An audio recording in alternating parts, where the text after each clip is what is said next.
वाराणसी शहर से 30 किलोमीटर दूर गंगा के किनारे एक गांव है ढकवा। यहाँ पर ही 20-30 घरों की बस्ती है। इस गांव का एक रामदयाल दीक्षित है। इसने अपना घर द्वार छोड़ दिया, जाति बिरादरी छोड़ दी और अब ये सड़क के उस पार चमार बस्ती में रहता है, हरिजनों के बीच हरिजन बनकर।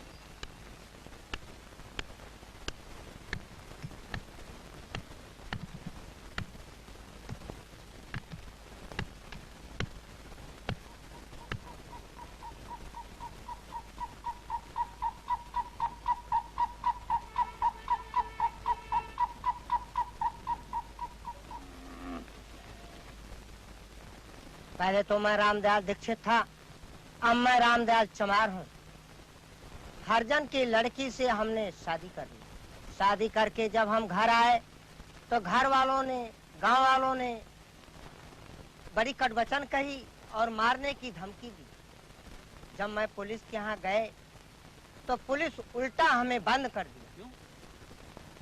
पुलिस तो ब्राह्मणों ठाकुरों की है, इसलिए हमको बंद कर दिया।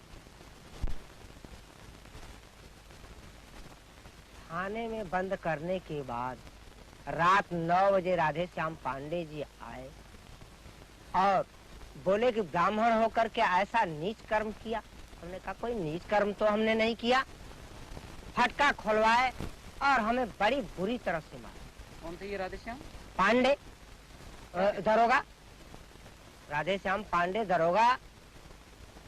वो बड़ी बुरी तरह से मारे और सुबह हमको चालान चौका घाट जेल में भेज।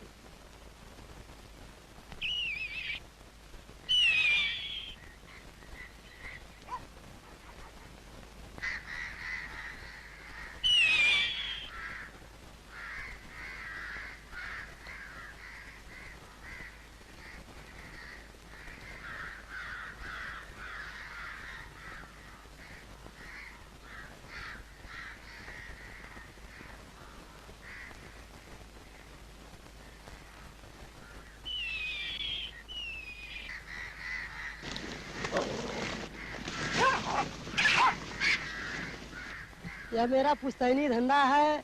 मरे हुए जानवरों को लाना और उससे जो है उसके चमड़े को छील कर अपने बच्चे के लिए जो है 2 रोटी का इंतजाम करना। लेकिन इसमें भी जातवादिता आ गई है। पंडित लोग और अहीर जात के लोग जो है अपने मरे हुए जानवरों को गंगा नदी में फेंकना बेहतर समझते हैं। हमारे लिए 2 रोटी के लिए जो है नहीं हमको देना पसंद करते हैं, जिससे हम लोग बहुत बुरी तरीके से परेशान हैं और हमारा यह धंधा निरंतर घटता चला जा रहा है। पहले मरे हुए पशु का खाल सड़क के किनारे निकालते थे, लेकिन अब जो है स्वतः हम लोग नदी के किनारे निकालते हैं। फिर भी उच्च जात के लोग हमें आगे बढ़ता हुआ निरंतर नहीं देख पा रहे हैं, इसलिए बराबर हमारे यहाँ चढ़कर मुझे मारते हैं। जब मार खाने के बाद जब हम लोग पुलिस में जाते हैं तो पुलिस वाले उल्टे ही हमारे ऊपर 307 और 308 का दफा लगाकर मुझे बंद कर देते हैं और चालान भेज देते हैं। लेकिन इस संघर्ष के बावजूद भी हम लोग निरंतर अपने काम को करते चले आ रहे हैं।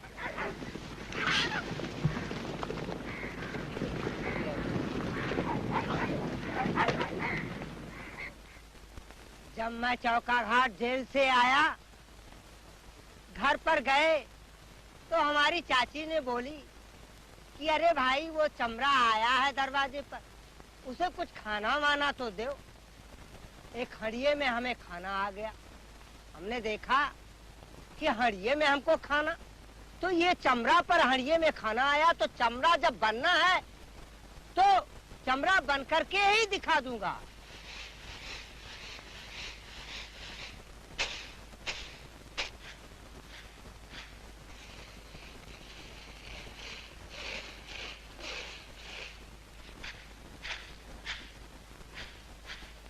राजकुमारी जी, जब आपने रामदयाल जी से विवाह किया जी, तो आपकी बिरादरी के लोगों ने आपसे क्या कहा?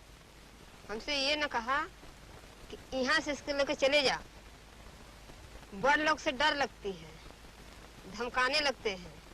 तो हमने बोला कि हम कोर्ट मार्जन करा करके यही रहेंगे, और कोर्ट मार्जन करा के यही हैं दोनों आदमी लेके।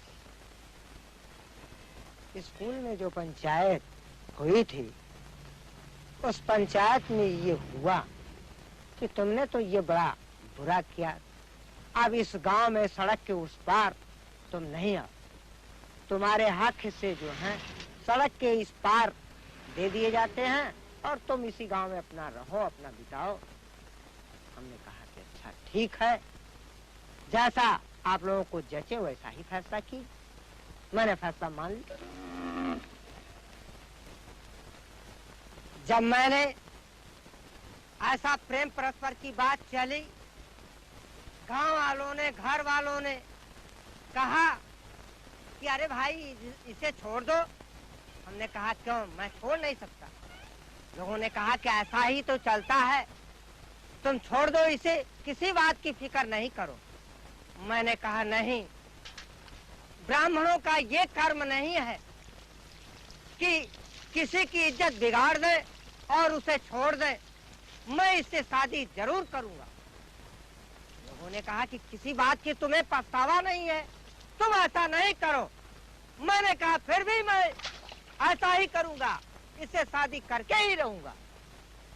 रामदयाल जी से एक हरिजन लड़की से पहले से ही शायद बातचीत थी, लेकिन समाज ने जब उन्हें देखा तो समाज उन्हें मना किया कि देखो ऐसा काम मत करो, लेकिन वो नहीं माने और उससे शादी कर लिया। तो समाज की दृष्टि में तो उन्होंने बुरा किया, लेकिन फिर भी जो कुछ भी किया अच्छा ही किया। आपने कहा कि समाज की दृष्टि से उन्होंने बुरा किया, तो इसमें समाज को क्या बुराई नजर आई? जातियां में फर्क जो है वही अगर रामदयाल जो है, या एक मान लीजिए एक चमार ही हो, अगर चमार किसी अच्छी जगह पर हो, पैसा वाला हो या किसी अधिकारी में हो, मान लीजिए कलेक्टर हो, मिनिस्टर हो, मास्टर हो, तो जब जहाँ वो काम करता है वहाँ वो मास्टर साहब कहा जाएगा, वहाँ कलेक्टर साहब कहा जाएगा, मिनिस्टर साहब कहे जाएंगे, वह हरिजन नहीं कहा जाएगा, चमार नहीं कहा जाएगा। अगर वो संपन्न होते तो उनका इस तरह बहिष्कार नहीं हुआ होता। इतना न होता, जिस श्रेणी पर वो पहुंचा दिए गए इस श्रेणी में न आते वो सारे। मैंने तो अपनी बातों का पालन किया, ब्राह्मणों का मान सम्मान बढ़ा। ब्राह्मणों ने मुझे तिरस्कार कर दिया, चमारों ने मुझे अपना लिए और कहे कि ब्राह्मणों में जो मान सम्मान थी वो मान सम्मान आज आपकी उससे दूना कर दो। और 52 गांव के चौधरी इकट्ठे हुए और मुझे 52 गांव के मुखिया बनाए। वो मर्यादा बढ़ा करके उन्होंने मुझे अपना लिया। इस फिल्म के दौरान हम रामदयाल के पुराने घर गए, उनके परिवार के लोगों से मिले। हमने चाहा कि हम उनकी बात भी सामने लाते, लेकिन उन्होंने कैमरे के सामने आने से इनकार कर दिया। हमने चाहा कि उनके गांव के पुराने लोग हमें इस मामले में कुछ बताते, लेकिन उन्होंने भी सहयोग देने से इनकार कर दिया।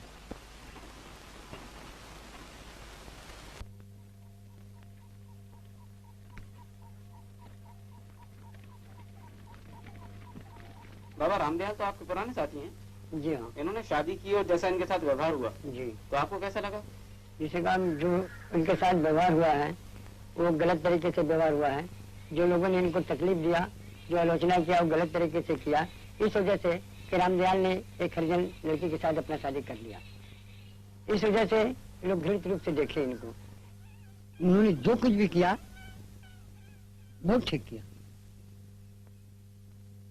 जो कि समाज के अंदर छिपे थे, आज जो समाज के बाहर मैदान में खड़े हो गए। इसलिए मैं समर्थन करता हूँ कि ऐसा इंसान वो इंसान है जिन्होंने कि पर्दे के अंदर से बाहर होकर के मैदान में खड़ा हो गया। साफ रास्ता है, समाज को धोखा नहीं दिया। मैंने ये जो किया है, लोग कहते हैं कि बड़ा छोट काम कर दिया। यही कोई बड़ा आदमी करता, जैसे मिनिस्टर करता, कोई बड़ा आदमी कर देता तो उसका नाम नहीं लेते, उसकी इज्जत करते। गरीबी के नाते ये लोग कहते हैं कि ऐसा कर दिया और मैं अपनी गरीबी काटता जाता।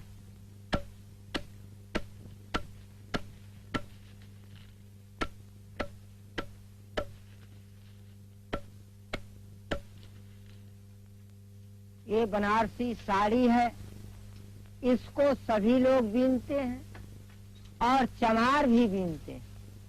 जब ये तानी टूट जाती है तो थूक से जोड़ दिया जाता है और जोड़ने के बाद फिर बिनना शुरू किया जाता है। ये बड़े बड़े लोग ब्राह्मणों की स्त्रियां पहन करके मंदिरों में पाठ पूजा करती हैं, क्योंकि रेशमी है, यह शुद्ध मानी जाती है। इन हाथों में क्या दोष?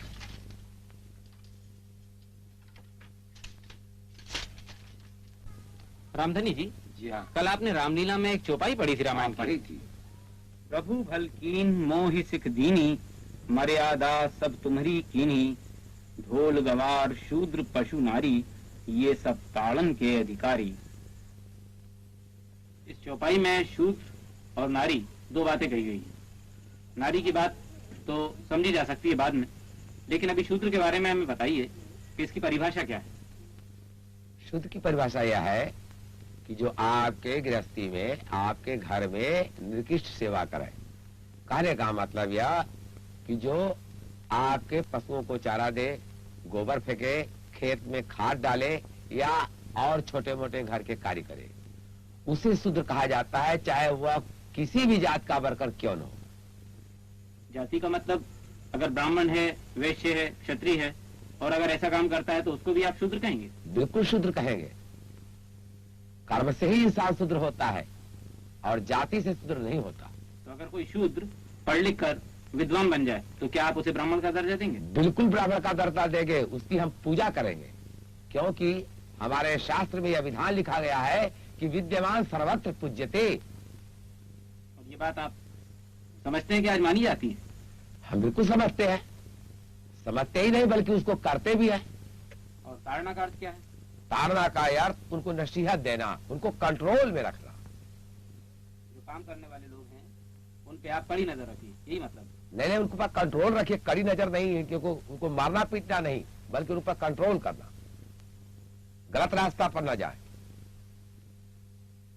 ब्राह्मण और शूद्र क्या, जिसके पास पैसे हैं, जिसके पास ताकत है, जो सौसफूल है, वो आज ब्राह्मण है।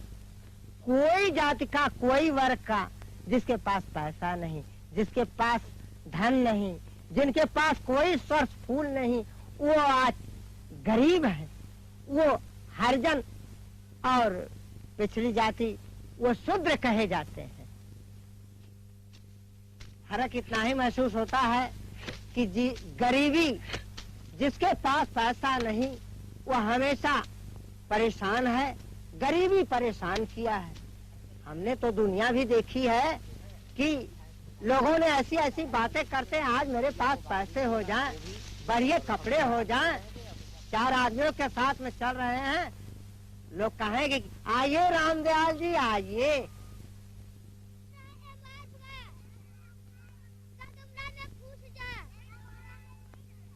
ये रामदयाल जी की जो बच्ची है गौरी, जी हाँ। ये आपके स्कूल में है ना? जी हाँ।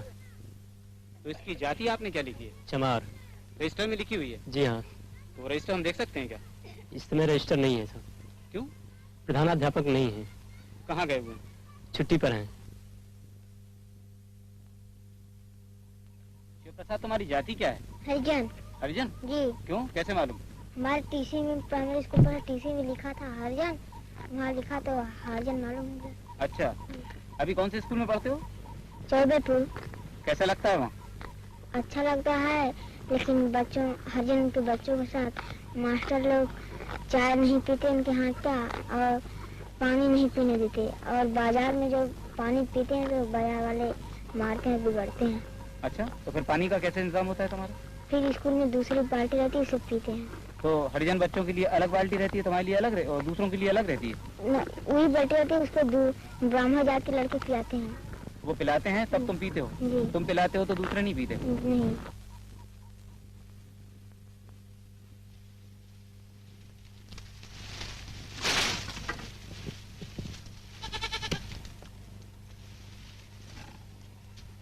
ये लड़ाई तो मैं लड़ता रहूंगा, आखिर तक लड़ता रहूंगा।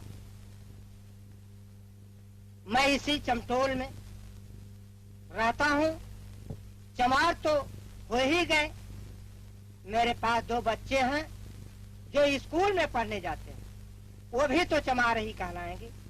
हमें किसी बात की चिंता नहीं।